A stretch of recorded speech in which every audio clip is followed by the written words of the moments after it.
Let's begin with today's lesson, which is oral communication skills. All right, and we are going to be able to demonstrate a clear understanding of the questions that our teachers ask, okay, during the conversations, and we should be able to deliver good, understandable responses with some good detail in them. Okay, the key here though is after this lesson, you wouldn't suddenly be able to come up with many ideas to talk about.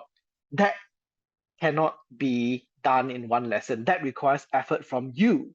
All right. If you don't read or if you don't watch enough videos that are informative or you don't actually know a lot, then you wouldn't be able to say a lot during the oral conversations, of course. So a big part of being successful in your oral conversation, right, is you actually reading, you actually watching, and you actually getting information that you find interesting that you can talk about with your teacher that's related to the topic at hand.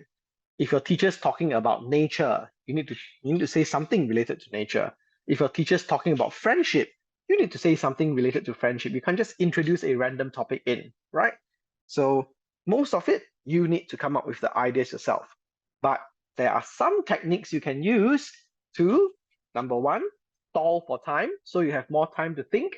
And there are some techniques you can use to kind of draw relation between the topic at hand and what you want to say. Okay, so let's have a look at those techniques and you tell me whether you find them useful or not at the end of the lesson, especially for the trial students today who are here for the first time. So just letting everyone know, we are at number 2 of our holiday programs today. All right, do join us for the rest of our holiday programs. It will continue on till the end of the year, and then we will stop for a break, and then next year we will start again, but you will officially be in primary 5 next year. Okay, so that's why over here it says head start to primary 5, but you're not in primary 5 yet. And I can safely tell you in primary 5, things are going to be much more difficult.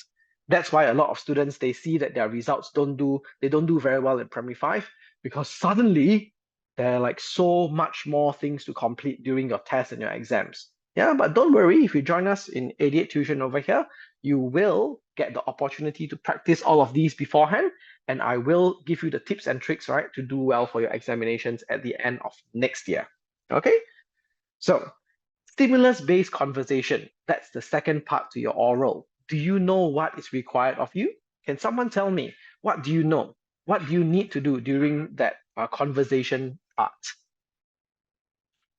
You can unmute yourself and tell me, or you can type in the chat group. What do you think we need to do when we're having a conversation with our teacher during oral?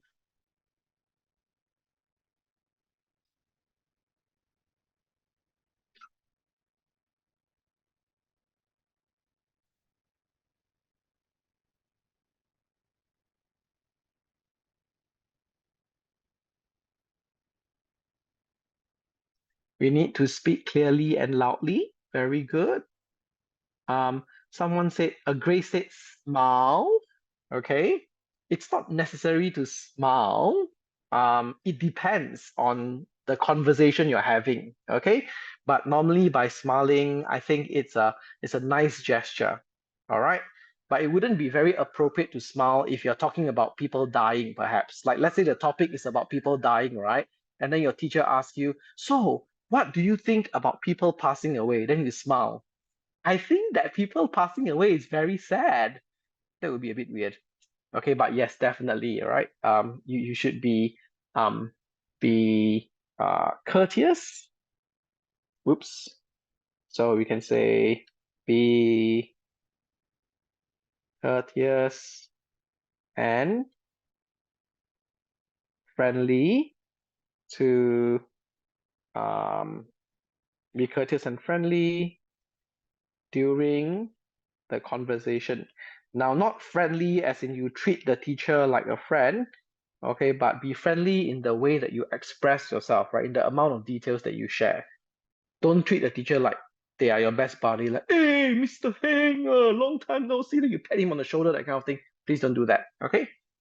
Darwisha said, act brave. Okay, you don't need to act brave. You can actually be honest with your teacher and say, oh, I'm a little bit nervous. please forgive me if I can't really, if I run out of ideas sometimes. And if you say that, the teacher can understand. The teacher will be like, okay, don't worry, take your time. We understand where you're coming from, that kind of thing. Okay, be honest.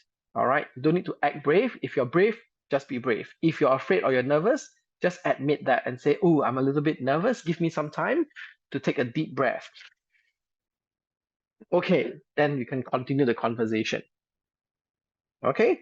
Uh, but basically, right, it's we need to conquer our nerves. That's a good point. That's a good tip from Darwisha, right? Conquer our nerves. Okay. This is especially so during your PSLE. Yeah. For your P5 and your P6, your exams in your school, right? Not a problem. You know why? Because the teacher that's going to invigilate you would either be your own English teacher or it would be an English teacher from another class. But you've probably seen him or her before. So it's not so so it's not so scary or stranger danger, right? But for your PSLE, the teacher is actually from another school. You've never seen them before. Okay. But rest assured, they are there to give you marks. Okay, not to like score you down or whatever. All right. Grace says read. I'm talking not about the reading part, I'm talking about the conversation part. Raj says explain the question and talk about your experience. That's right. Speak clearly and loudly, maintain eye contact. It's all about attitude. We face our teacher and embrace ourselves, and then we talk. Right, very good. Eye contact, be kind, attitude, attitude, attitude. Um, so when you say attitude, right, what do you mean by attitude? You spammed it so many times, Xingyang. So I guess what Xingyang is trying to say over here is, okay, we should, wait, we should have an open attitude to really share what we think honestly, but in a polite way. I find that a lot of students, right, are so I bet a lot of students find a lot of students they are so afraid, right, that their opinion will make them sound bad or make them sound like they're saying something unpopular. They won't even dare to express themselves in the way that they truly feel, which I think is not a good thing. Okay, you need to be honest with yourself on what you really think about that topic. So let's say, for example, the topic is about say uniforms, for example, and you think that uniforms are absolutely rubbish, but you don't want to offend your teacher because you think, oh, the teacher is a staff at the school and the teacher will be supportive of uniforms. So if I actually say that I don't like uniforms, right, the teacher will score me really badly. No, that's not the case. Be honest, tell the teacher, I think that uniforms are useless. Be upfront about it. And as long as you can explain why you think uniforms are useless, right? You are good to go. Remember, the oral test in your school is testing you on how well you can speak, not whether you are right or wrong about a topic, okay, or something like that. Okay? It's testing you on how well you can speak. That's what oral is all about. So your opinion on things doesn't really matter. There's no such thing as right or wrong, right? When you're speaking for the oral test, all I want to hear is whether you can give details, whether you can explain yourself, whether you can answer my question effectively. Whatever I ask you, you must be able to reply in a way that fits the question. And even if your opinion is unpopular, I will still have to give you the marks. You can face me and you can say, honestly, Mr. Joel, I think uniforms are really lame. I think that students should be able to choose what they wear so that they can express themselves creatively.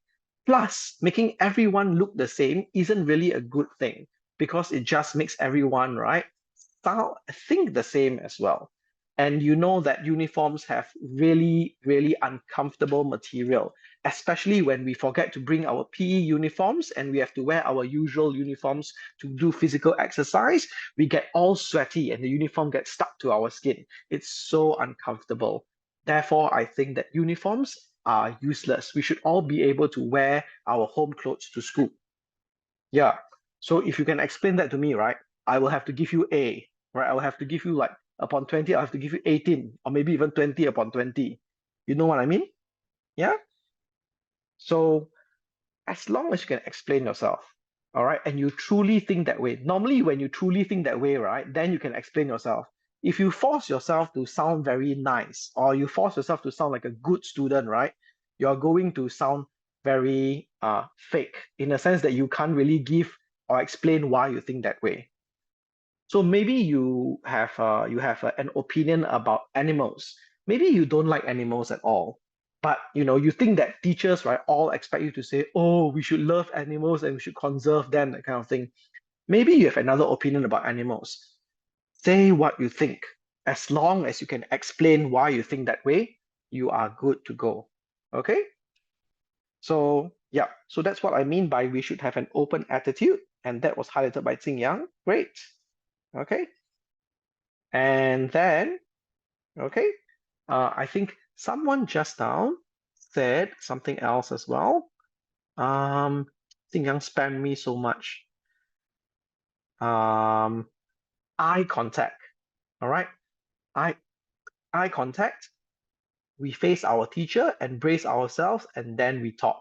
Okay, so that's also about confidence over here, right? Confidence, where we conquer our nerves. All right, it's about confidence and eye contact, right? Remember, eye contact is not staring. We don't just keep staring at the teacher. It will make the teacher actually sound, rather, it will make the teacher feel really uncomfortable. Imagine if like you have a conversation for like 7 minutes, right? But throughout the whole 7 minutes, the person is just like, yes. Oh, yes, I definitely feel that saving the environment is really important because that is what Singapore is trying to do currently. And I think our government is right. Plus, if we don't save our environment now, what is going to happen to the future children? So, Mr. Joel, I think saving the environment is absolutely important. And throughout your entire conversation, right, you're staring at me like, I'm going to feel uncomfortable. I'll be like, why is this person staring at me like that? So, eye contact, right? Eye contact is not what? Eye contact is not staring, okay? Eye contact is not um, being very intentional in whose eyes you're meeting, especially since in your PSLE you have more than one examiner, okay? But eye contact is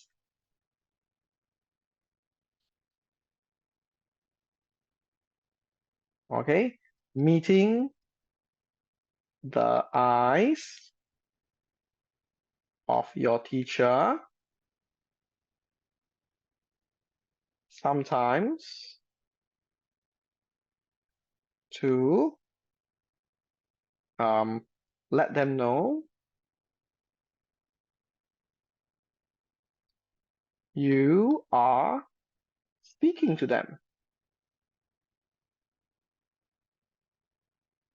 And most of the time, your teacher's head will be down anyway, looking at their marking form, right? Their marking rubric. All right. So yes, eye contact is definitely important as well. Okay, so we have some wonderful ideas over here being shared amongst everyone. Okay, so let me just give people who contributed, right, some marks over here. So I definitely see that Grace has given me some things.